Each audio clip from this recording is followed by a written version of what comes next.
वो कहाँ मिलेंगे, मराइन में मिलेंगे। डाइजेशन इज इंट्रासेलुलर, जो इनका डाइजेशन है वो कैसा, इंट्रासेलुलर है, यानी कि सेल्स के अंदर डाइजेशन करते हैं। जैसे कि अगर ह्यूमंस की बात की जाए तो ह्यूमंस में क्या होता है कि जैसे कि मान लो ये ह्यूमन में स्टोमच है, ठीक है, ये इस तरीके से ये ह्यूमन में होता है। तो ह्यूमन में जब किसी ने खाना खाया तो जो खाना है मान लीजिए ये यहाँ पर आ गया, ठीक है, ये खाना है, तो यहाँ पर आसपास सेल्स होते हैं, यहाँ पर सेल्स होते हैं, वो अपनी सिक्रीशन इसके अंदर डाल देते हैं।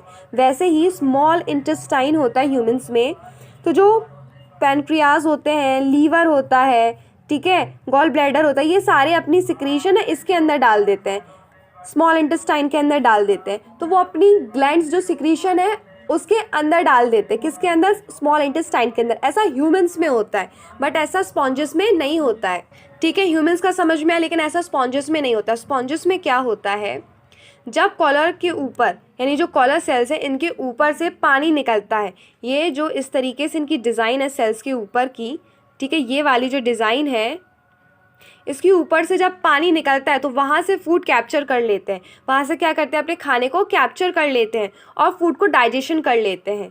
इसीलिए इनका इंट्रासेलुलर डाइजेशन होना है, यानी कि सेल के अंदर डाइजेशन करते हैं। ये कॉलर सेल है, इसके अंदर डाइजेशन चल रहा है, ठीक है, बट ह्यूमंस में सेल के अंदर डाइजेशन नहीं चलता है। पर्टिकुलर ग्लैंड अपनी सिक्रीशन डालता है और फिर उसमें डाइजेशन होता है। तो इनका जो डाइजेशन है वो कैसा, इंट्रासेलुलर है।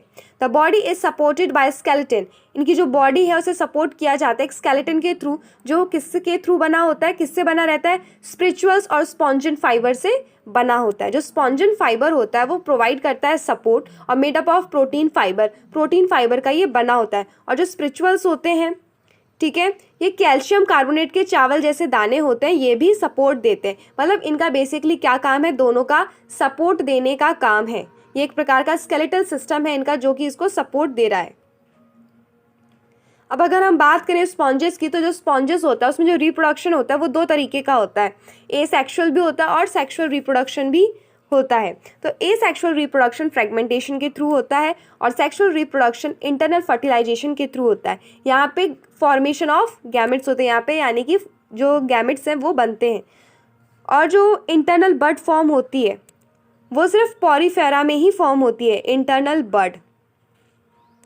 याद रखना, इंटरनल जो बड होती है वो किस में फॉर्म होती है, सिर्फ पॉरीफेरा फाइलम में होती है। और इस इंटरनल बड को हम जेम्यूल कहते हैं, ठीक है, स्पेलिंग को ध्यान रखना, इसे हम जेम्यूल कहते हैं। नेक्स्ट जो स्पॉन्जेस होते हैं वो मराइन होते हैं जनरली और कुछ फ्रेश वाटर होते हैं। तो इसके एग्जाम्पल देख लेते हैं कि स्पॉन्जेस में कौन कौन आते हैं।